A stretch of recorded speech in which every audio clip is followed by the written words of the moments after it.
Hello, White Sox fans, and welcome to another edition of the Sox On Tap podcast.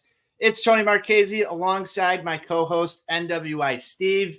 We're live from Casa de Marchese, having our own version of the winter meetings. Steve, how you doing, my friend? Anthony, I'm doing well. I am back from my East Coast escapades over the last couple 2-3 days, and we had a late night conversation while I was out in the city of brotherly love. And it was brought to my attention that via sources that we have been missed on these airwaves. We have been missed. And being men of the people that we are, we just decided we had to get together here and bring some hashtag content for our loyal and faithful followers that are out there. Yeah, it's been a while, Steven, since we've been on these airwaves live talking White Sox baseball. It's probably been better for our mental health if we're going to be completely honest with everybody. But you've seen us around. I think we've been doing a little bit of a guest tour on a couple other shows. We've been doing some stuff on the back end of the Sox On Tap studios, filming some stuff that we're hoping to have out towards the end of this off season. Really fun project that we've got going on, Steve. At least I'm having fun with it so far. I'm enjoying it. And, listen, like I said, we're reaching out to multiple sources to put something together here that I think the masses out there are going to really enjoy, and then they're going to cry, and then they're going to enjoy it, and then they're going to cry again. Probably. That's what I'm getting from this as well. But regardless, it's great to be back live with everybody here at the conclusion. We are hashtag back. We are hashtag back. It's the winter meetings, man. It's the winter meetings. We'll get to some of that stuff. We'll talk a little bit about Dylan Cease, trade rumors that have been circulating around. There was a big meeting that took place in Nashville. Was there? So we'll get to some of that stuff. It's once again great to be back here. Steve, where do we want to start with today's topics of discussion? There's a plethora of them. I think we need to kind of go back, and as it has been a little bit of time since we have gotten together here, I think we need to talk about Chris Getz and his first move as White Sox general manager, the Mike Soroka deal. Something that, we didn't really talk about a lot. Obviously, sending Aaron Bummer down to my Barbs in Atlanta in exchange for 5 players. Mike Soroka being kind of the headliner of that. Naperville's own Nicky Lopez. See, I would consider him the headliner. I mean, listen, you gotta hashtag buy local, as we know. So bringing him back home, that's always one nice thing to see happen there. But look, there's been a lot of talk about this deal, and you saw certain people out there really proclaiming this as a heist by Chris Getz because of the fact that they were able to get 5 players in exchange for Aaron Bummer. The fact of the matter is this deal was not a heist, no matter how much you want to think about it. The team doesn't have any use for Aaron Bummer. They don't have any use for a late inning reliever that's going to be making $5, $6, $7 million here over the next 2 years. I'm just glad he's gone. I mean, listen, I was the former conductor of the Aaron Bummer bandwagon, the Aaron Bummer train. Those days are gone. It happens. It is definitely a good thing to see him no longer here, as I wrote about on a lovely website you may have visited before called ontapsportsnet.com. Yeah, little plug right there. But it is good to see, Bummer go elsewhere at this point. And I think with Soroka in particular, like I said, he's really the headliner of this deal. This is the type of move that this team should be making right now. I think you just like it because there's tons of pitching stuff that your boy can work on, Mr. Bannister. There's a lot of untapped potential. Well, that you see here. Listen, everyone knows that I am kind of the leader of the Brian Bannister Brigade, as we are calling ourselves on the streets of Twitter.com.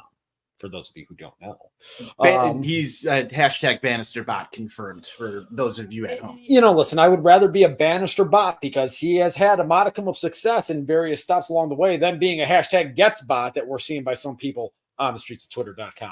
So one interesting thing there that you bring up, though, I was not all in on this Bannister thing. I think you have from the start. I was surprised after the signing we'll talk about later that this individual was on the X machine talking about it. That was surprising to see from a White Sox front office member. But in terms of Soroka, Steve, do you think he's going to be able to rework something with the haul that we've gotten out of the Aaron Bummer trade?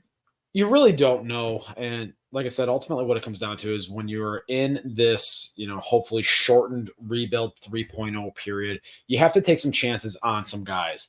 A lot of them aren't going to work. But if he's the type of guy that can work, if you can get him as a reclamation project, think back to, I think it was 2013 when the team on the other side of town was able to swing a deal for a pitcher from the Baltimore Orioles before he got on steroids. And they turned him around, and he turned out to be a vital part of whatever it is they did a couple of years ago. Never mind the fact that he would have been on the Sox had Jesse Crane not failed his physical, but we don't need to go there. That's fine. But those are the types of things that you need to do when you're in your competitive cycle the way that the Sox are right now. Take some chances on some guys. Like I said, a lot of them aren't going to work. But if Bannister and Ethan Katz, if they can get something, if they can find whatever that little thing is with Mike Soroka to restore him back to that all-star caliber that he was in 2019, you could have a potential, building block for this rotation here. As we look into the future, there's a whole lot of nothingness in this starting rotation right now. So you got to start taking some chances on some of these guys and seeing what, if anything, will stick. So first move, real move of the Getz tenure. Do you have a grade for this one? I want to talk a little bit about Nicky Lopez too and what that means for the White Sox as well. But do you have an overall grade for this trade? I'd give it a B-. It's not going to be there's nothing about it that jumps off the page at you. Like I said, you're able to unload Aaron Bummer and the contract, and you're able to take in some guys, take in some flyers on guys. Maybe some of them work. We can revisit this thing down the road. Look, 2 years from now, if Mike Soroka or if Schuster, the other starting pitcher that they got, if one of those guys happens to stick in this starting rotation, this could easily become a significant win for this team. Only time is going to tell on that. Yeah, I like the Nicky Lopez acquisition, not only because it's a local product, Steve. Hashtag shop local. You got to shop local. But 1.8 BWAR last season, I believe that would have put him up in second or third among White Sox players. Hold on, I'm going to go throw up. Over the course of the season. I think it depends on whether or not you want to include Jacob Berger in the conversation here, or if you just want to leave Luis Robert and take it out. I think he sort of fluctuates up and down the White Sox roster by that one spot in terms of player in position players. But that's some upside right there, at least above what you saw on the field last season, if he can replicate it. Still a young guy. He can play second base, play shortstop, third, all over the infield. So a little bit of utility there.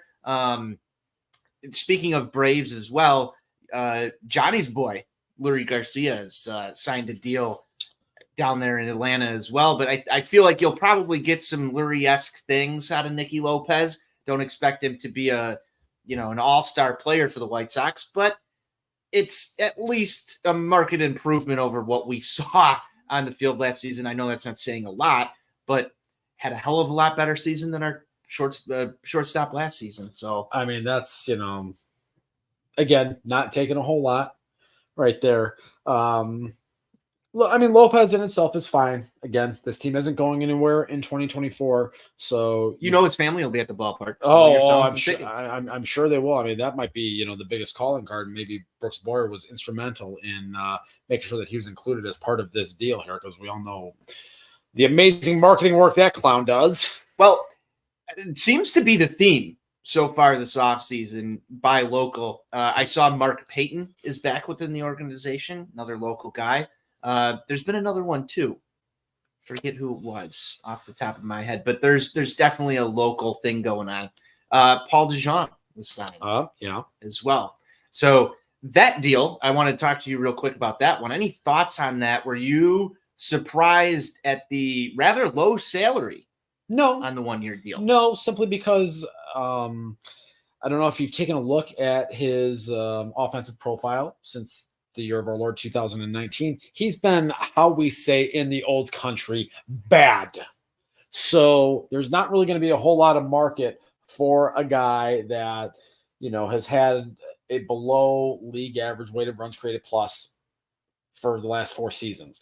So obviously what this team is looking to do right now, bringing in Josh Barfield and with having Chris Getz being in charge of things right now, is they're looking to remake this thing, particularly on the defensive side of the baseball. That is something that has obviously been a significant point of frustration for us watching this thing on a night in, night out basis for the last 2 years, is just the dumb fuckery that would simply take place on a night in and night out basis. They're trying to cut that out.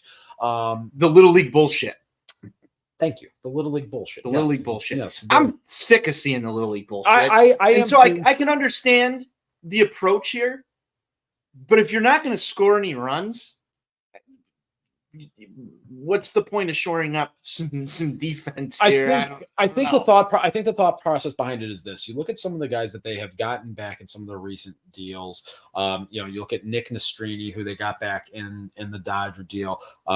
You look at some prospects, guys like Christian Mena, guys that could be up here at some point. Jonathan Cannon, guys that could be up at some point here during the 2024 season. One of the worst ways to kind of deflate the mindset of young pitchers is by having shitty defense behind them. So, wow, what a concept. My thought process is that Chris Getz is kind of understanding this, and having been a former infielder himself, is thinking, we know we've got these young guys that are coming, that are hopefully going to be the building blocks of our future one-off fluke playoff season in 2027. So, let's get these guys acclimated now and not totally destroy their confidence here. So let's get some guys behind them that can actually pick up the baseball and limit teams to 3 outs per inning, which, according to the rule book, is what you are supposed to do.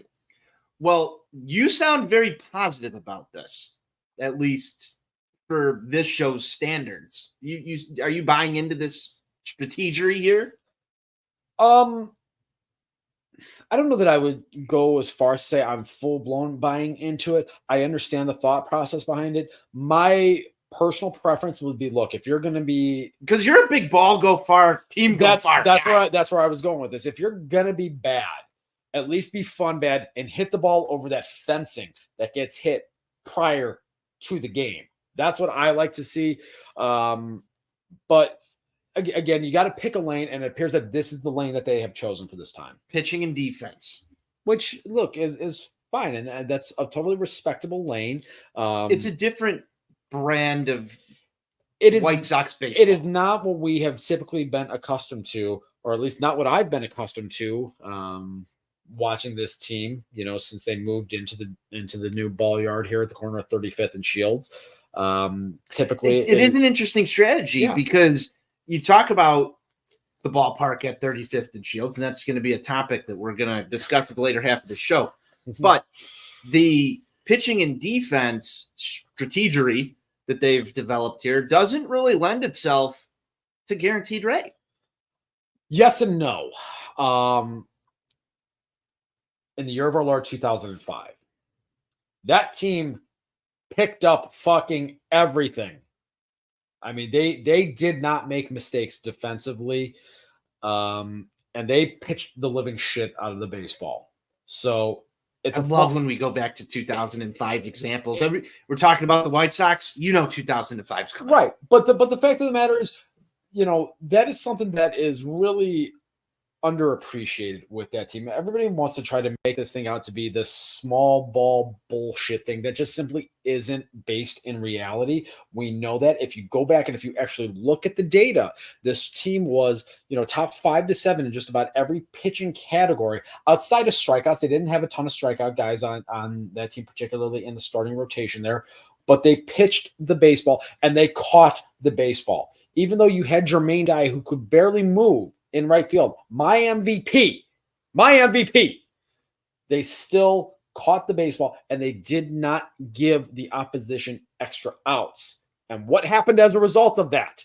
First team since the 1990 Cincinnati Reds to go wire to wire and win the fucking World Series, baby.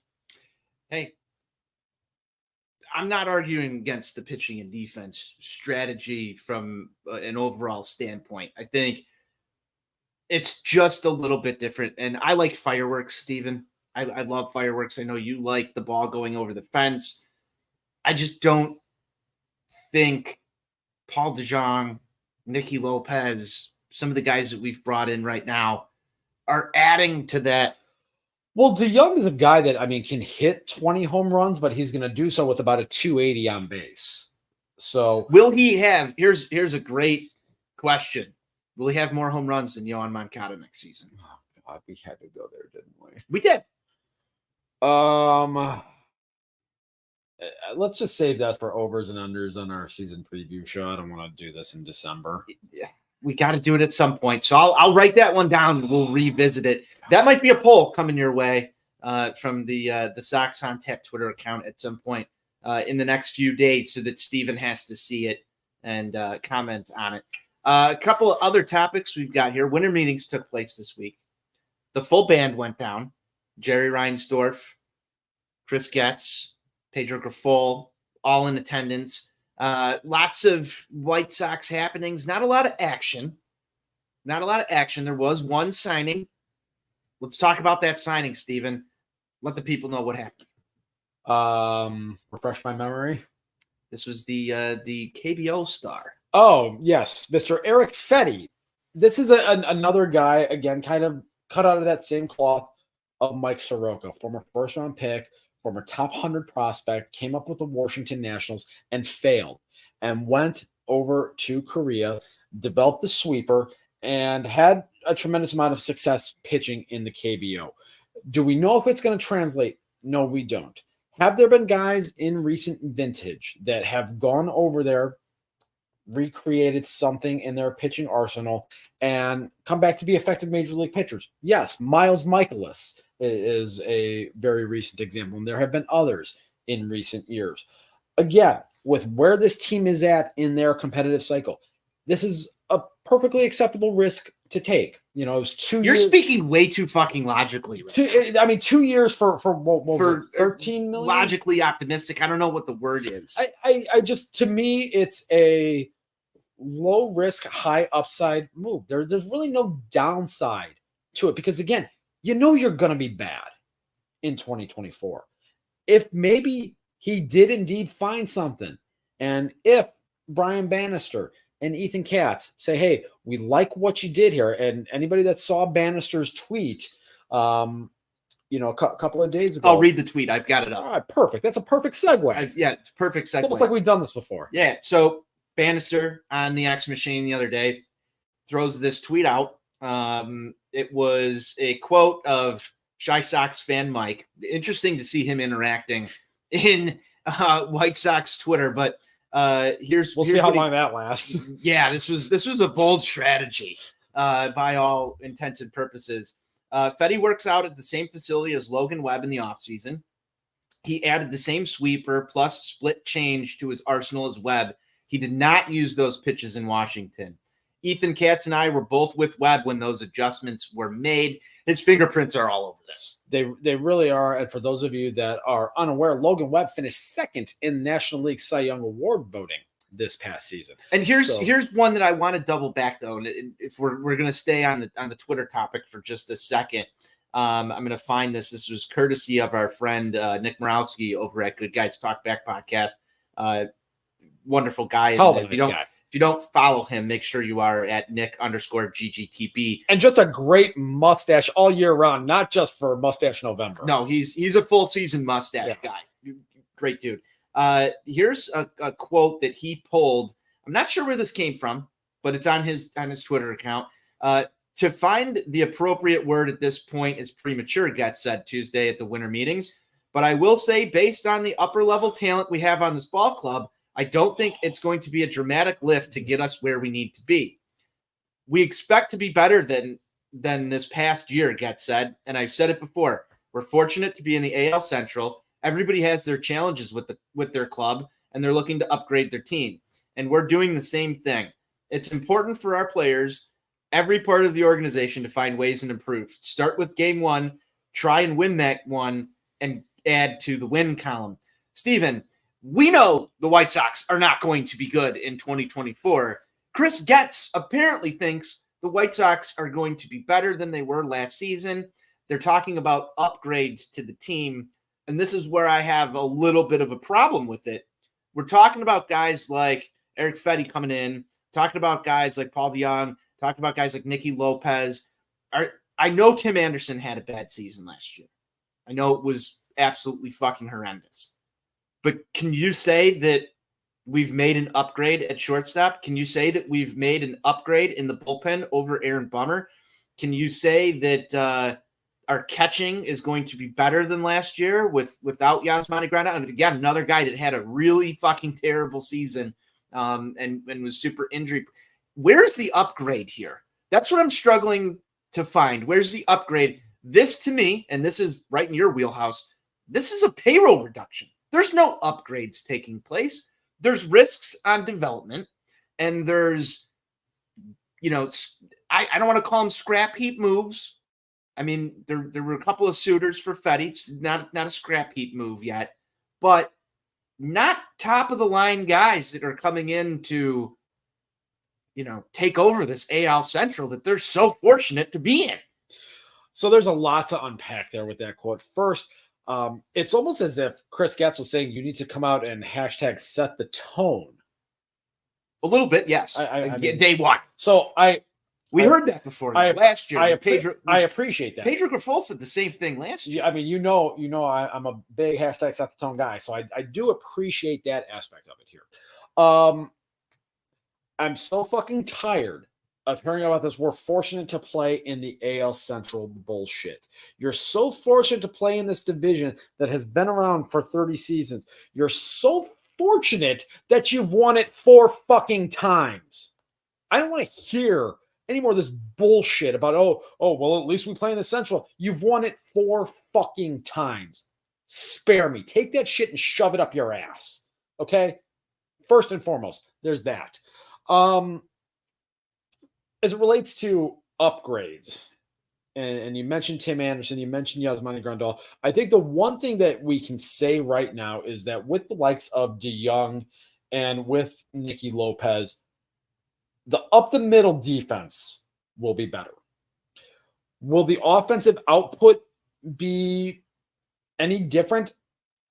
Who knows? Like I said, DeJong has not been good offensively since 2019. Nicky Lopez is just a little slapdick guy. But again, the up-the-middle defense should be an improvement. Is that enough to really move the needle? Is that enough to take this team from a 61-win team to a 66-win team? In my opinion, no. But that is one area that should theoretically be better. Yeah, I mean, I guess you can count that as an upgrade. I was looking more at the individual parts of the organization versus, some of the more collective. Well, even if you look at it from the standpoint of if you have a combination of Nicky Lopez and even if DeJong plays a little bit of second base, that's still better than anything that you got, out of the hodgepodge of shit that played the Keystone a year ago. Yeah, and I'm not even just looking there. Let's look at the pitching. Lance Lynn is no longer with the Chicago White Sox.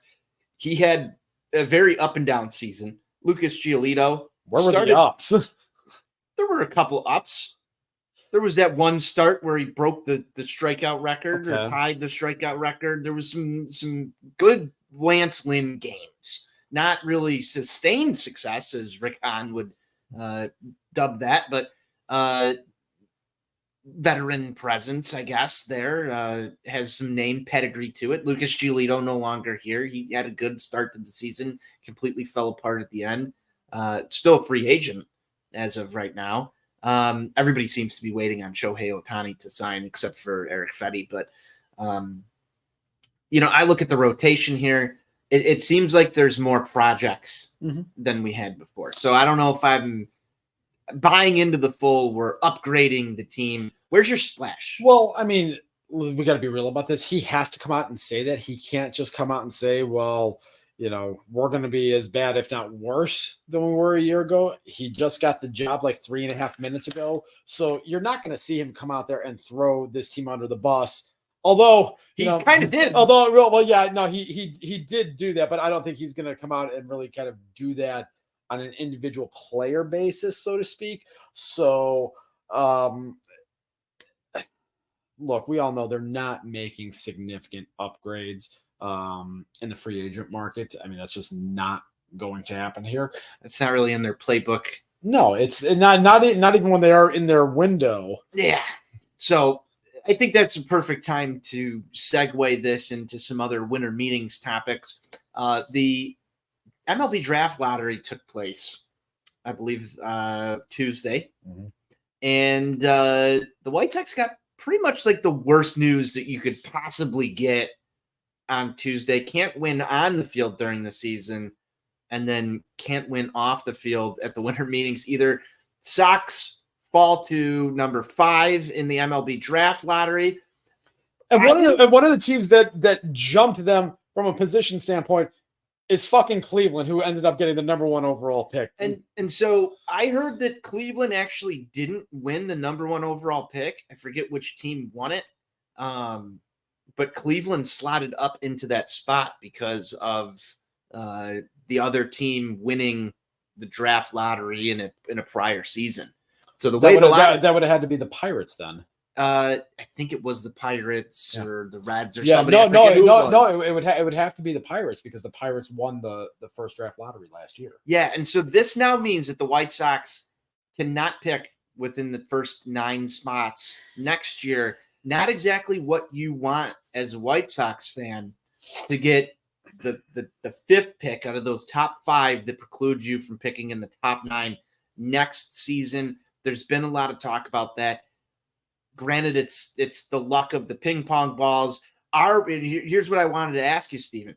Are we paying the price for the Chicago Blackhawks winning the NHL draft lottery when it comes to the ping pong balls falling in our favor? I don't necessarily think it's that. I mean, if you even go back, you look a year ago, the Twins, jumped the Sox in terms of draft position with the ping pong balls. That was before we were graced with our savior Connor Bedard, coming here. Thank you, Gary Bettman. Shout out Four Feathers Pond, on Twitter, and I'll always be grateful for Gary Bettman doing the right thing and ensuring that Connor Bedard is here and not in Orange County, California. Thank you, but that's not what you called. We talk about this all the time as Sox fans. When you think things are just bad enough, and you think that things are as worse as they possibly can be, there's always lower to sink. You can always go lower. And that's just kind of where we're at right now. So you're in a spot now where in an admittedly softer draft class this year. I did get some confirmation on who actually won the draft, by the way. We'll save it for Okay. A little bit of a softer draft class here. So, that impact talent, higher up isn't necessarily the way it was last year or the way next year projects to be, which really screws the Sox. They could theoretically, and I've been talking about this, there's a real chance that they could have the worst season in the history of the franchise in 2024, and they might pick 10th. That just goes to show you that nothing can ever go our way. We are not allowed to be happy. What's that quote from Mr. Bill Veeck? I know Besnick loves it. Yeah. The quote is something to the effect of that. To be born a White Sox fan should free a man of any other form of penance in the afterlife. And that right there is the prime example of things going wrong. I did a little digging here on the X machine while you were talking there, and it was actually your Washington Nationals that won the draft, but they were ineligible to have a top 6 pick. It's there on Baseball America, so you can dig into that situation at home if you're so inclined. But then, Cleveland goes and takes that spot.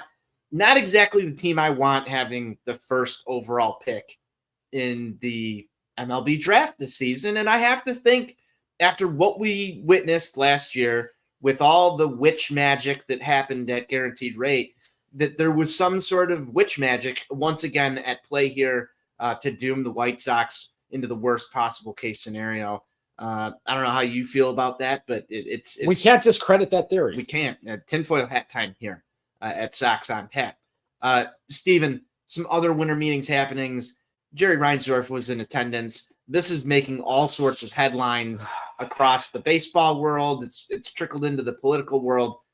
Jerry Reinsdorf, we all know the reports that came out earlier this year with the stadium lease, and the potential of moving and the threats and all the stuff. Jerry had some comments about, I don't know why everybody thinks that we're going to move. Well, then, he's publicly seen with the mayor of Nashville this week, and this has kind of caused a little bit of a stir in White Sox land. I'm getting texts from my cousin who lives down in Nashville asking me if I'm ready to move down there. And I'm a big Nashville guy, Steven. I had a ton of fun. Hey, listen, you're talking to a long-time Nashville guy. Yeah. I mean, it's a fun place to go and consume some adult beverages. Yeah. They've got a really shitty hockey team who I hate. But their hockey stadium is right there on Broadway on the Strip. It's a good time. Was down there this past summer for the NHL draft, and it was just really fun. However, I don't know if I'm packing my bags and moving to Nashville with Jerry Reinsdorf's White Sox or whatever they would be called down there. This is now blown up another layer to this onion here that we're starting to build when it comes to, are the White Sox going to stay in the city of Chicago? This is a hot topic. Steve, I need your thoughts and opinions on it. So as somebody who spent the last 2-3 days on the East Coast involved in some backdoor meetings, things involving offshore bank accounts in the Cayman Islands and the seedy underbelly of society here, I can tell you that from being involved in some of those discussions here, Jerry was clearly up to something. He's trying to create some leverage at the end of the day is what it is. This is the exact same power play that he tried 35 years ago with the city of Tampa. And I wrote about this over the summer as we had the 35th anniversary of the bill passing that ensured the funding measure for the new ballpark here at the corner of 35th and Shields. He's doing the same thing that he did back in August of 1988. I have a hard time believing that Major League Baseball is going to allow the charter franchise of the American League to leave the third largest market in the country to go to Nashville, Tennessee. I know a lot of people are looking at this and saying that, this is a sign that he's going to do it, that this is going to be his final fuck you to White Sox fans. And while we all know he hates us and that he wants to make us miserable, and he's done a tremendous job of that, and we all collectively cannot wait until his reign of terror comes to an end. I just personally struggle knowing all of the nonsense and everything that is swirling around the A's in this move to Vegas. And while that was approved unanimously, going from Oakland, the Bay Area to Vegas, it's just not the same as going from Chicago, again, the charter franchise of the American League, to Nashville, Tennessee. I just struggle to see it happening. I do as well. However, I've done a little digging into this situation, and this isn't, I don't believe they're going to leave, but there's some leverage plays that are being made with this, and I'm going to try and tie some things back here just on the air. So Music City Baseball was formed in 2019 with the objective of bringing the wonderful world of Major League Baseball to the city of Nashville. And as it's been reported and sort of tossed out there as the winter meetings are taking place down in Nashville, this group is led by none other than Dave Stewart. I'm sure you know that name. So I remember this a while back in like 2019 when they formed this board of advisors for Music City Baseball. And there's an interesting name that's on this board of advisors as their baseball advisor. And that name is Tony La Russa.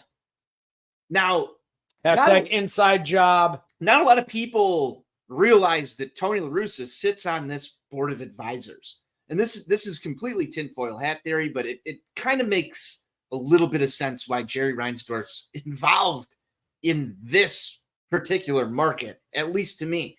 So Tony La Russa becomes the manager of the Chicago White Sox. We all know what happened. Then we've gotten some reports over the past couple of months that TLR is hanging out around the team. And it starts to freak people out because people don't like Tony La Russa touching the baseball. Justifiably. Whatever. You can get your shots in as you will. I will. I don't think Tony La Russa is touching the baseball team. This is just my thought. I don't think he's touching the baseball team. I think he's talking to Jerry and advising sort of both sides of this deal here. You can't tell me that if Jerry Reinsdorf is having meetings with the mayor of Nashville and Tony La Russa works for the Sox in some capacity, that no one has publicly come out yet and said what his job is, and then reports get refuted. He's not with the team. He's with the team. He's in a suite. He's not in a suite. He's on the board of Music City Baseball. The objective there is to bring baseball to Nashville. If Jerry wants to have his power play move to keep a stadium in Chicago or threaten to move, what an agent in Tony La Russa to sit on both sides of that fence and help broker whatever's going on. This has been in the works since 2019.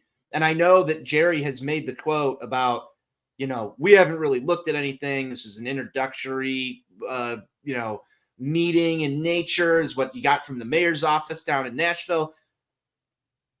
These two have spoken before that meeting. Yeah, it's very clear that Tony La Russa is a terrorist. It's very clear that this is a hashtag inside job.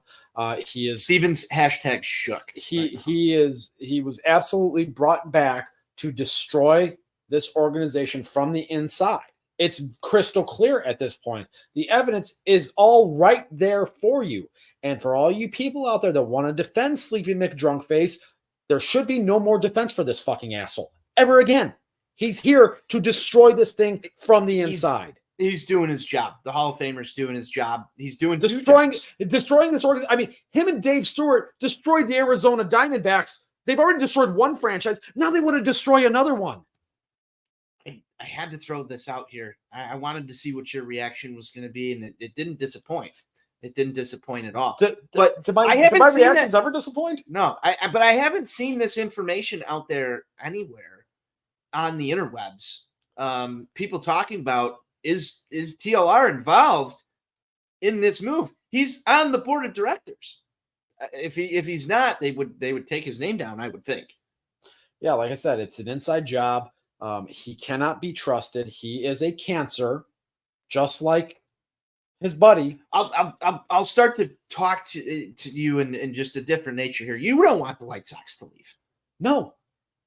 Okay, so you don't want the White Sox to leave. There's a large segment of individuals out there that also don't want a new stadium paid for on, taxpayer dime.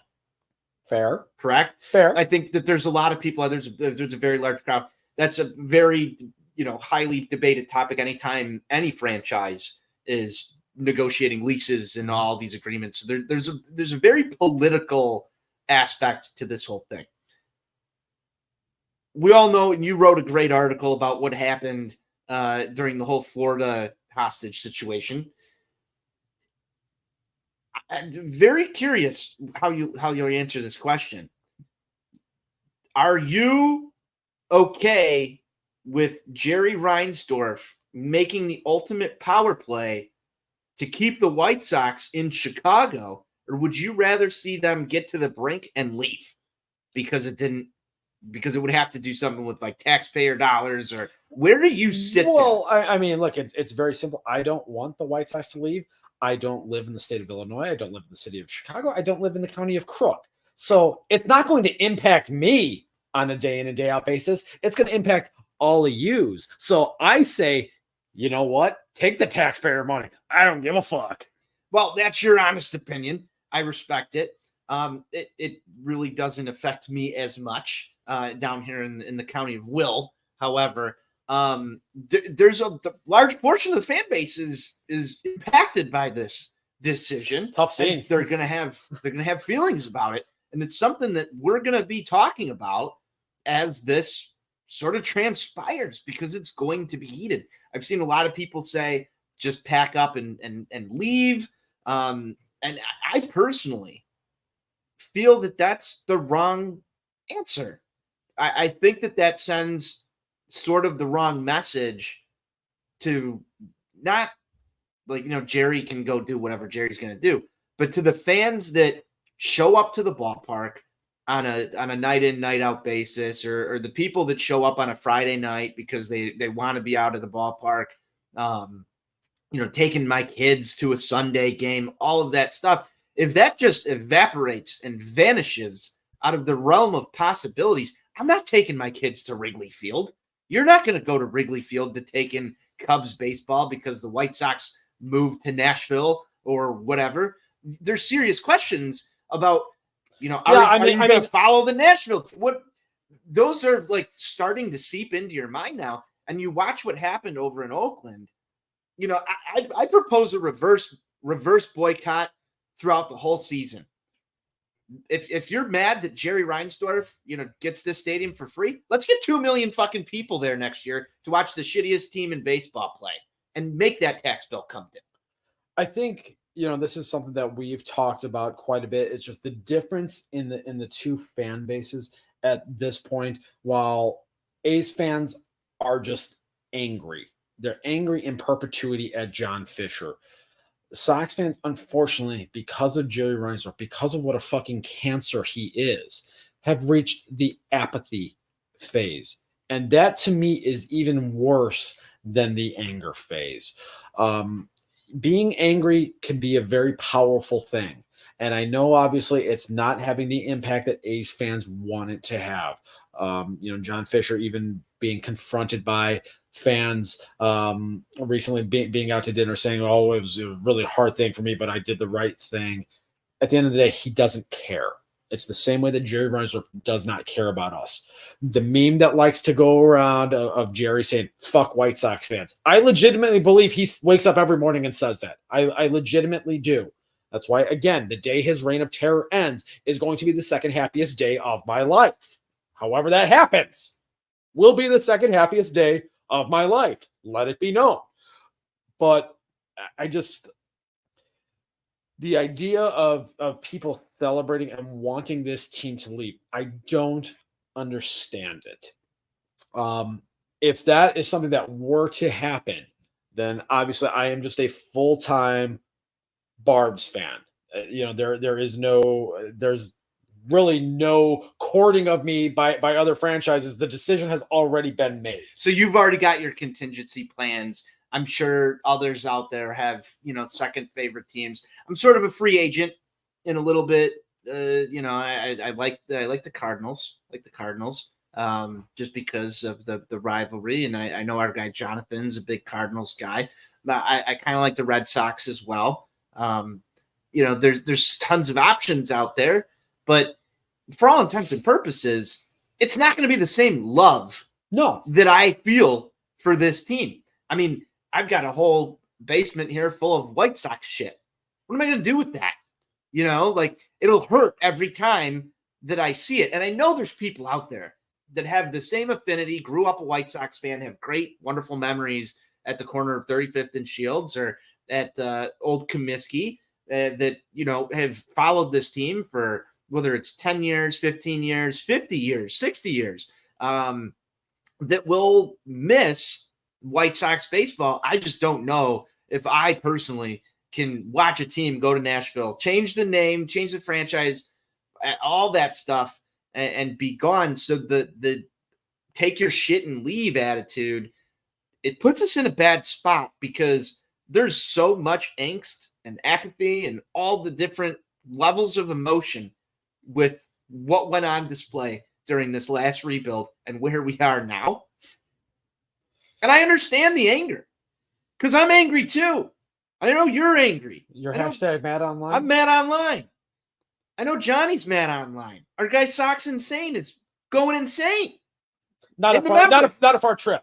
Yeah, I mean, he's insane in the membrane. But, you know, it's when I see this, I go, that's the worst possible case scenario. Don't you think? 100%. So, like, let's work out a deal and make sure that they stay somehow, some way.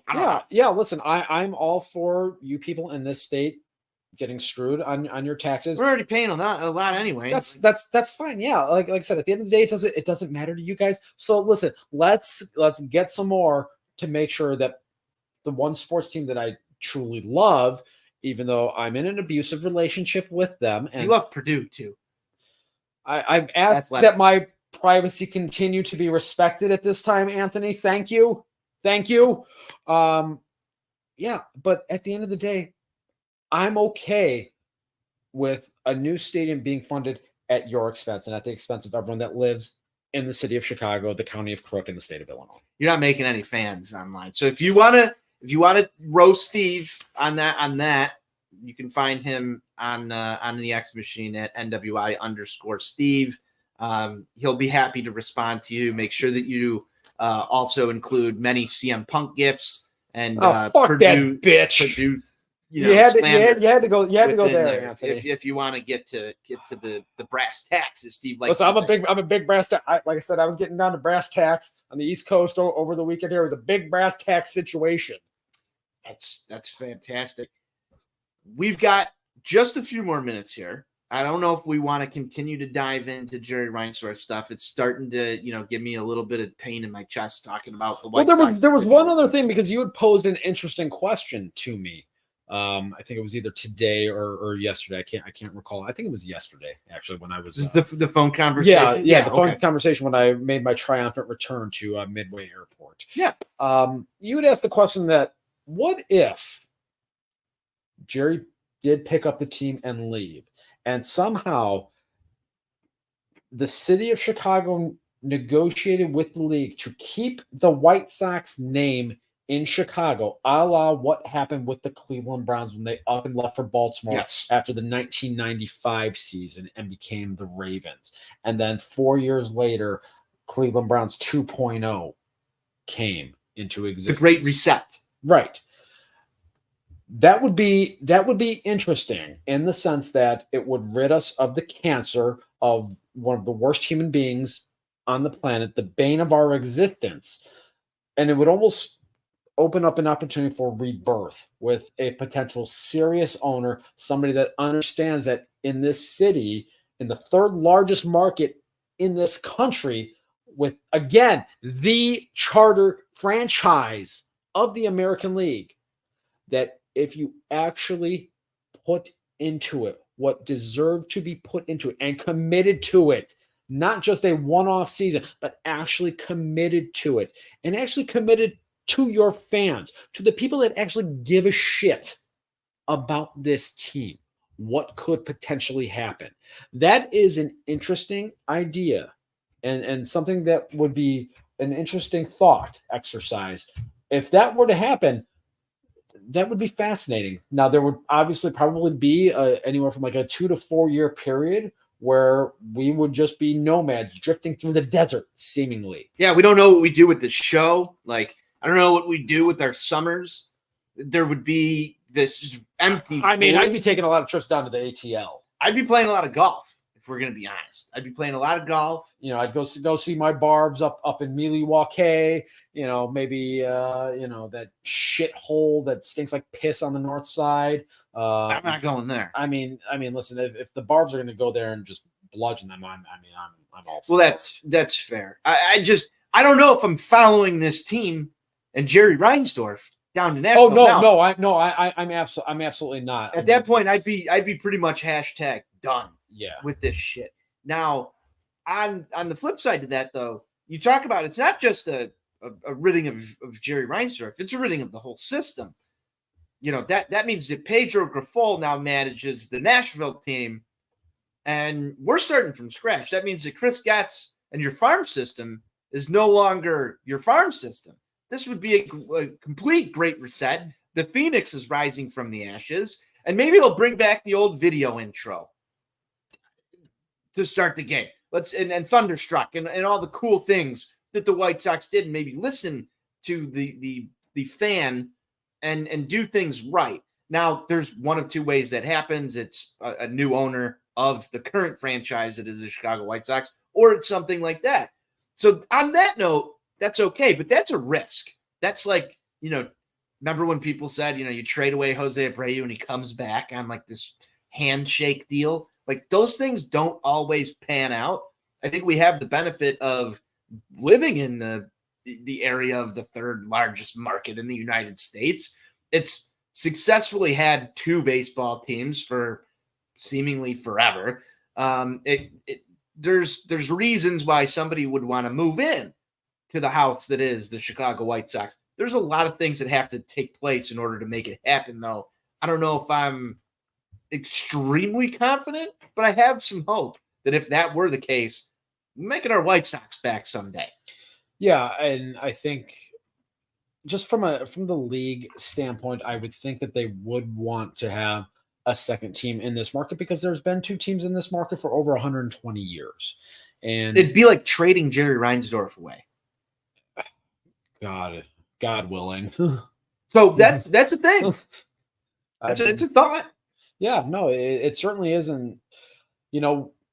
I've talked about this a little while here. We realistically got like 3 years to get this figured out because the lease expires at the end of the 2029 season. So realistically, to be in a new ballpark, theoretically, for opening day 2030, you have to have shovels in the ground in 3.5 years. Yeah. So, I mean, and here's the other portion to this. Like, you can go real tinfoil hat with it and say, Jerry's going to not field a competitive team for 3 years to keep people out of his ballpark, make sure that he doesn't pass that 2 million fans, make sure that he can, emphasize why he needs to move, whether that be, I need to move across town, I need a new stadium because fans don't want to come here. It's not the diehards. It's not the diehards that he's worried about. It's everybody else sort of catching on the fire of, coming out. Remember when Tim Anderson said it's a place to be on Friday night and drawing these large crowds? Well, again, there's a reason why all of the Midwest transplants from, Podunk, Ohio, and Michigan and Wisconsin, when they graduate from their Big Ten schools and they move to Chicago because it's the only, real city in the Midwest, they adopt that shithead team because they play in a trendy neighborhood where it's fun to go out and get drunk and throw up all over yourself. That's who Jerry ultimately wants to target. He had the opportunity to do that when they had the chance, to build the fucking stadium in the South Loop like they had proposed. And then he said, no, I want to go to the Addison instead. I'd rather go to the suburbs and build a stadium out of the vintage of Kauffman in Kansas City because everything has to come back to that. It's just a recurring theme. Steven, it's been great to be back on these airwaves talking live with everybody. We're going to be back shortly here. We'll probably get another show or two in December. But we've also got that project we sort of hinted at earlier on. We'll call it The Project. The Project. Yeah. Trust the process. Trust the process. Any final thoughts? We got anything else we need to wrap up with here? Yeah, I've got a final thought that I want to talk to. During the midst of our phone conversation the other day, you made a very bold claim. I did make a bold claim. A lot of people, anybody who knows me knows my affinity for Cool Ranch Doritos. They are the best chip on the market. There is no debate about it. Anthony here is claiming that we have a contender. I think we do. I think we do have a contender. Anthony is claiming that the sweet and tangy barbecue Doritos are the heir apparent to the original, to the innovator, to the Cool Ranch Dorito. I'm not sure I'm buying what he's selling. We're going to find out once we wrap up here. I was able to secure a bag at a local gas station facility as I was. Was there any local gambling going Oh on? God, there was local gambling going on. Yes. You people are some sick fucking degenerates. I saw a lot of local gambling going on in my gas station today. I was wondering if you stopped at one of them that had the couple 2-tree slot machines. And they were packed. There's always somebody there. It will never not amaze me how it can be 2:00 in the afternoon on a Wednesday, and you people are sitting there at a fucking slot machine in a gas station off of I-355. Yeah, this is what we do out here, apparently. It was 10:30 in the morning when I was there, and every slot machine was full. So I figured you stopped at one of the same local gas stations. Hashtag confirmed. Yeah. So yeah, if you're a gas station gambler, this is the area, the Southwest Burbs. I'm sure they're up there in the north side too. But yeah, Steve's a big gas station gambler guy. Yeah, everybody knows I'm Mr. Big Better Guy. It's been well documented. So you're going to try these after the show. You're going to give a review over there at NWI Steve on the X machine. Yeah, we'll see. We'll see how it pans out. I'll give a rating here, but again, the bar is set extremely high. I don't know how I feel about this blasphemy. Trying to talk about the original, the game changer. Well, you do enjoy barbecue chips, correct? I do. Everybody who knows me knows I'm a big barbecue guy. I'm a barbecue connoisseur. Yes, some would even say. So you might like these. I don't know if I like them as much as Cool Ranch, but I had to throw Tune into Twitter.com to find out. Yeah, there you go. Thank you, everybody who tuned in to the live stream. Make sure you're following us at Sox On Tap on X. You follow Steve at NWI_Steve, myself at Tony On Tap. Follow us on YouTube. Subscribe to that at On Tap Sportsnet. You can hop in the comments. I know we had a couple of them here tonight. Steve, once again, great to be back on the mic. I don't have anything else. We'll close it down how we always do.